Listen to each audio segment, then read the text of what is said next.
Hello, and welcome to Burning Issues, the only program that provides you a glimpse inside the Wichita Fire Department. I'm Fire Marshal Brad Crisp, and in this episode we'll talk about winter fire safety tips and the importance of smoke alarms. Each year, fires occur in people's homes, resulting in nearly 400 deaths and $990 million in damage nationwide. Locally, Wichita experiences on average 5 preventable fire deaths. During this time of year, people tend to spend more time indoors doing the things that we do. The more time we spend inside our homes and businesses, the more chance there is for something to go horribly wrong. During this time of year, we use space heaters, candles, fireplaces, and other heat-producing devices. Care and prevention need to be taken to ensure our home is free of fire hazards, which could injure, or worse yet, kill you or your loved ones. I'd like to welcome Lieutenant Martin Gutierrez back to the program. Martin's a 15-year veteran of the Wichita Fire Department. He's joined us on a number of Burning Issues programs. Martin, thanks for coming back. Appreciate your time. Glad to be here again. Tell me a little bit about the public education section. Martin's assigned to our public education section and does a lot with the public and the kids and seniors and others across the city of Wichita. Tell us a little bit about what you do. Well, first of all, I'd like to tell you, Chief, I still think I've got the best job in the world. Next to mine. Well, but that's what you say anyway. But, obviously, as a public educator with the fire department, we basically educate the public. It means kids, adults of all ages. We go to the business sectors as well. We provide puppet programs. We have a brand new mobile prevention experience unit, which is basically a fancy way in a smokehouse. Right. To go around from areas, especially schools, to educate the kids. We do a lot of education to the seniors. The business sector side of things, we do a lot of fire extinguisher training. Right. And we try to do this all at a no cost to the people. Right. And we love doing it. Yeah, And it was fun. but also, I'm also a fire inspector for the fire department, making sure that the buildings are safe for you all to be in. So some of the buildings you guys inspect are the schools, the daycares, some of the really high risk, high potential for loss of life types of occupancies. And it's important that we get in there on a year-to-year basis to make sure that those buildings are safe for because there's a lot of things that become very complacent to the people. We want to make sure that we get in there and bring those little minor things, sometimes can be pretty serious things, but they think it's minor, back to their attention to get it fixed. Right. Yeah, it's very important. I mean, if something goes wrong in one of those places, just like in our home, tragedy can result. Yeah. And we want to try to prevent those things from happening if we can. Absolutely.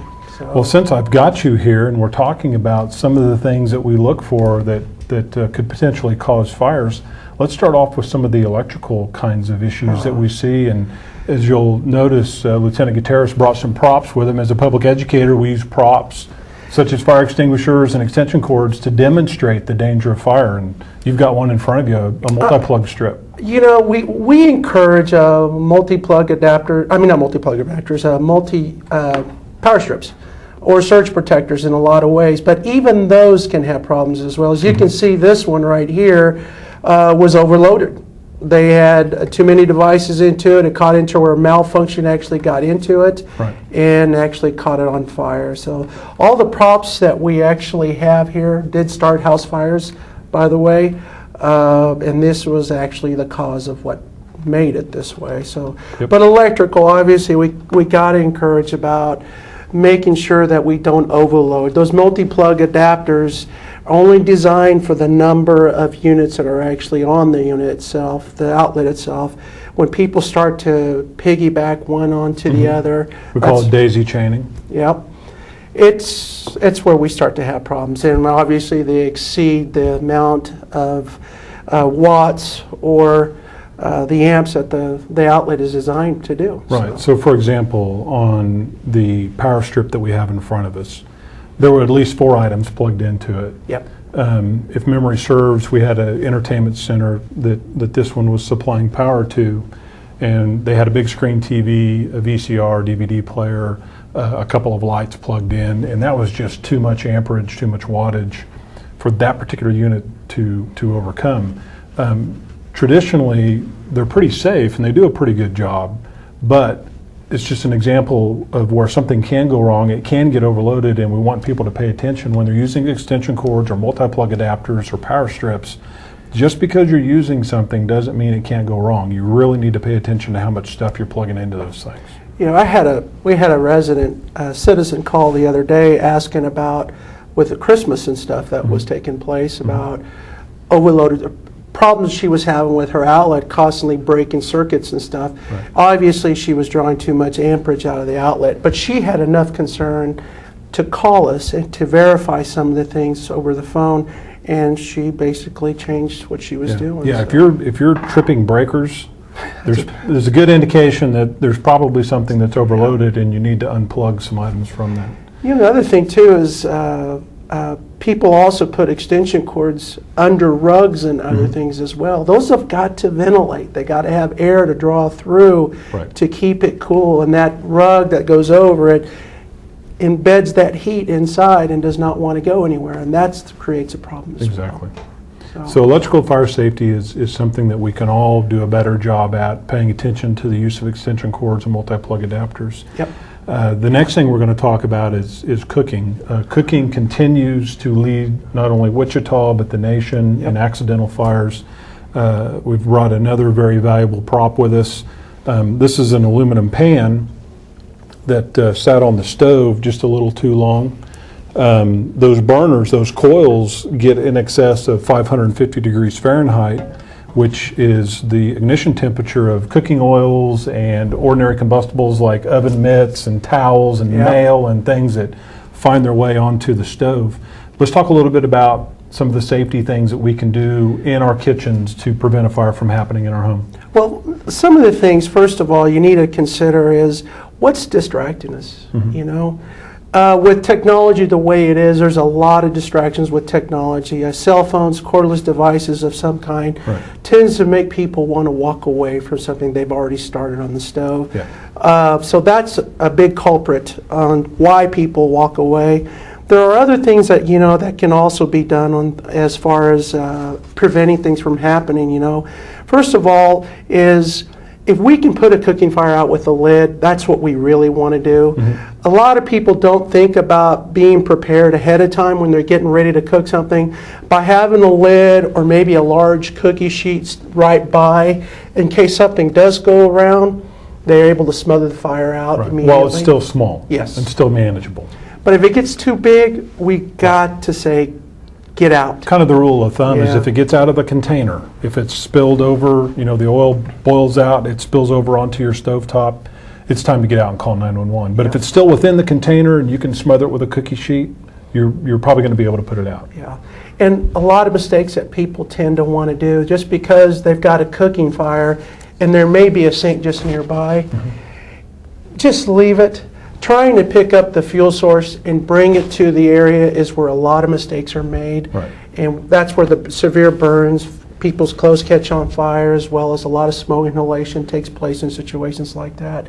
You know, there's a YouTube video out there, and if you Google water on fire, there's a YouTube video out there where a fire department threw about a 1-gallon pot of water on a small cooking fire, and that thing erupts into a fireball that will impress you. Very dangerous to put water on a grease fire, on a pan that's flaming on the stovetop. You know, the other thing, you know, and we can't stress it enough, we talk about smoke alarms all the time, but really, how many homes have actually fire extinguishers in their home? The numbers are very small. The people that do have them are glad they have them when they need them. Hopefully they never have to use them. But something just as small as this is all that needs to be in your home. We want it where it's accessible to you, where if a kitchen fire did actually happen or a cooking fire, you're able to access it freely without having any disruptions of getting to it and be able to effectively put the fire out. Again, those are at the beginning phases of the fire itself. So this is a 2.5-pound fire extinguisher that's available at almost any hardware store here in town. It's good on A, B, and C class fires, which means it's good for everything except combustible metals. So you can use this on a trash fire, you could use this on a small kitchen fire, you could use it on a small electrical fire like with our power strip that we have here. And as long as you take a little bit of time and look at the instructions, it's basically pull the pin, hold it upright, depress the handle and squeeze to aim at the base of the fire. You can put out most small fires with a little fire extinguisher that doesn't cost a whole lot of money. You know, while I was sitting there thinking about that too, Chief, you know, a lot of things with cooking fires and other things as well is people don't think, I think of an oven fire or a microwave fire, and the hardest thing for us as human nature would tell us is we need to put the fire out, right? But it's hard to keep in mind that when you got an oven or a microwave, to keep the door closed. Right. To keep the oxygen within itself. Eventually it will burn itself out. But that's hard for us to let go of that. We're Right. thinking put the fire out. So we can remember to keep those doors closed. That's critical. And like any fire in your home, if you know you can't put the fire out, close all the doors and contain the fire into its point of origin, because it's going to do less damage to their home. Absolutely. And let firefighters who do it all the time be the ones to get in and put the fire out for them. So, Well, let's move on to our next subject. Let's talk a little bit about space heaters since it's that time of year. We have brought with us also a space heater that caused a fire. This fire occurred back in 2004. And what we have here is just a small, typical residential type space heater. Unfortunately, accidentally, it was tipped over onto the carpet, which is still firmly attached to because it melted to the space heater itself. As you can see, it's just a small little space heater, and it accidentally got tipped over. The coils in the front were clearly hot. It overheated and created a fire. So when folks are using space heaters, it's cold outside, what are some of the things they can do to protect them and their family from a possible fire? well, first of all, you need to examine the space heater that you have in your home. It's very easy to see how safe is it. First of all, plug it in, put it on its highest setting. Feel the heat generate that's being produced out of itself. Does it, when you were to knock it over or lay it over, does the power go off or does the heating source shut off automatically? It's Right. what they call tip over protection. We encourage those types of devices itself. Also, can you touch it if you needed to in a high setting? Also telling you, is there a safety as far as getting scolded or burned from the unit itself? Those are things that we encourage as a department to think about when you're buying these things or have them setting around, because rule of thumb is 3-foot radius. Have a 3-foot radius completely around, so if anything, by the heat being generated off of these things, isn't going to catch things on fire. First of all, you think about bedding materials, blankets, towels, something that may be close by. Maybe you're throwing a pile of dirty clothes on the floor near your bed, and you need to think of all that kind of stuff. Or a pet knocking one over. Oh yeah, that's a good one. The pet is another issue that would definitely have to be considered as well into that. So we cannot tell you how important it is to check this out. It's a very neglected area, and we do get a lot of fires that are caused by portable heating devices itself.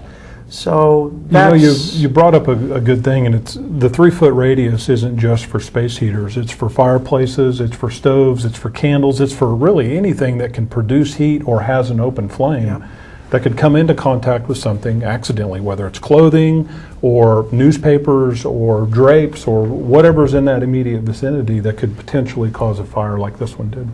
Yeah, and think how small it is, too. Yeah, So that's a very small space heater, and it did a tremendous amount of damage. This is just the space heater and some carpet. The rest of the house was significantly damaged as well. So, yeah, I can't. That's right, Chief. They're just, even small and mighty, they can still create a lot of problems. So, let's go ahead and talk about smoke alarms. We brought a couple of smoke alarms with us. If you want to grab that one, I'll grab this one. We have a couple of different examples here. The one I'm holding is a photoelectric type smoke alarm. The one Lieutenant Gutierrez is holding is a ionization type smoke alarm. Both of them detect the presence of a fire. One of them, the one I have, the photoelectric, is going to detect the flame itself more efficiently. The one that Martin's holding is going to detect the products of combustion or the smoke a little bit quicker. They're both very effective smoke alarms. We encourage people to have both of them if they can, but smoke alarms buy you time. They buy you precious, precious seconds to get your family outside. you know, I had a call today, and it was very upsetting to hear. She was basically calling with a concern about her mother. saying she doesn't want one in her home. Mm-hmm. And I could not believe I was hearing that. I said, as you get older, well, anytime, the sooner we get notification, obviously the more time we have to get out, or you have to get out. We can't stress enough, every level of the home has got to have them. They got to be in the sleeping areas, if not in the sleeping room itself. Mm-hmm. If you have a basement, and it may be an old basement that may not even be a part, may have a whole separate entrance into it, that's still considered a level of a home. There should be a smoke alarm down in that area as well. And these, I know this smoke alarm may look a little different to you compared to what the other ones are, but this actually has a strobe light built into it. And why? It's for the hearing impaired. That flashes the strobe to give them an indicator that something's not right. Mm-hmm. So, and it also works just like a regular smoke alarm as well too. Right. So, now, as far as our smoke alarm program goes, we've got a number of calls, and we continue to have people on a list. But if you don't have a smoke alarm and you can't afford one, or perhaps you'd have difficulty in installing one because you can't get up on a ladder or something along those lines, you can call us at 268-4441 and get on the list to get a smoke alarm installed by the Wichita Fire Department in your home. These have come to us through some very gracious community partners. Martin, if you don't mind talking a little bit about our partnership with some of these organizations that have provided these smoke alarms. I think we owe them that. Tyco Simplex Grinnell donated some smoke alarms to us. And there's several shelter and insurance organizations here within the region that donated monies to us to give us $1,000 to purchase smoke alarms and to use them and how we feel the need is at to you. The other thing about the smoke alarm program, and just to let you people know as well, that we do have numerous calls and a lot of people that are getting scheduled to go, us to get out there. If we have not called you yet and you have called us, don't feel like we're not going to get to you. It's just, it takes time to work through that right now. Yeah, so we've had an incredible rush in light of 11 fire fatalities in 2013 with people who are needing smoke alarms. We have a couple other partners I wanted to mention real quick. We have Safe Kids, who have been good partners with us for a number of years, as well as Interstate All-Pack Battery, who's giving us batteries to install in smoke alarms that do function. They just need a new battery, and people couldn't afford to go out and get a battery. So our thanks to them as well. And just because you have a smoke alarm in your home, when was the last time you really, really checked it? Right. You would be surprised at the number of the homes that we're actually getting inside and finding non-working smoke alarms. The batteries are dead. Maybe they haven't even been connected to the actual device itself. They're just sitting in there. They're not in there at all. We've gone in where the wires have been cut off of them as well because they've become a nuisance. And when it chirps, that means it's time to change the battery. So people, it's not a bird nest up in your attic either. So if the chirping doesn't get fixed with the new battery, it's probably time to replace the smoke alarm. Smoke alarms are only good for about 10 years, which is a long time, but we get busy in our lives and we forget to change them out. And for pennies, smoke alarms can save your lives and the lives of your loved ones. And if there's a lot of discolorization, maybe the ultraviolet rays pound into your home, that could discard and also make the censoring go out a lot sooner. So the phrase is actually 7 to 10 years that you need to replace your smoke alarm. If you are a smoker or there's a smoker in the family, that may be another reason why they should probably change it a lot sooner as well. So. Let's finish off with careless smoking. Careless smoking is the second leading cause of fires nationwide and here in Wichita as well. During this time of year when it's cold outside, people tend to go outside to smoke, and there's things that they do that can lead to accidental fires. So let's talk a little bit about what folks can do to avoid putting themselves and their family in that situation. Well, smoking, first of all, where are you discarding them? Right. You know, is the ashtray deep enough? Planters, people, are not a disposable area. Just because it might have dirt or you think is dirt, that potting soil is mostly ground up wood to absorb moisture. And when you get dried out, you drop that cigarette in there, it's a good chance that you could ignite it on fire. So that's a wrong no-no as well. The other part with smoking is, where is it that you're doing it at? Are you smoking there nearby? Think about, is there children in the home where you have lighters sitting around where they could actually access them fairly easily as well? That's another threat that you have to worry about as well. If you're on a balcony in an apartment complex or have a wood deck, that's a bad place to discard a cigarette. Yeah. And oftentimes around those areas we have, shrubbery and things set up, wood chips and whatnot, and if you discard a cigarette into that and the Kansas wind decides to do what the Kansas wind does, there's a good chance you're going to have a house fire that you don't want. The moment they do this, they lose control. Lose control of it completely. They don't know what happens. It could have been that particular incident that may have caused those 3 houses to catch on fire because it caught the grass on fire. Right. And wind took it and just made it that much worse. So having a heavy glass container or a metal container or a container with water in it is the best way to discard of your smoking materials. It just can't stress enough how important it is to really watch what you do and how you dispose of cigarettes. So. Well, Martin, I really appreciate you joining us today. A lot of good safety tips. We appreciate the work that you do and the job that you do in helping keep our community safe. Well, I enjoy it, Chief, and thank you as well. So. Thanks for joining us. Be safe. If you'd like to become more involved in the city of Wichita, or if you want to learn more about the Wichita Fire Department, you can go to wichita.gov and click on the Fire Department link. You can check us out on Facebook, or you can call the Fire Department at 268-4441. That concludes this episode of Burning Issues. Our mission is to provide our community excellent proactive fire and life safety services through prevention, education, and protection. Remember, Wichita firefighters are highly trained professionals who are your neighbors and your friends. They are Wichita's bravest, and they're somewhere serving you in many ways every day.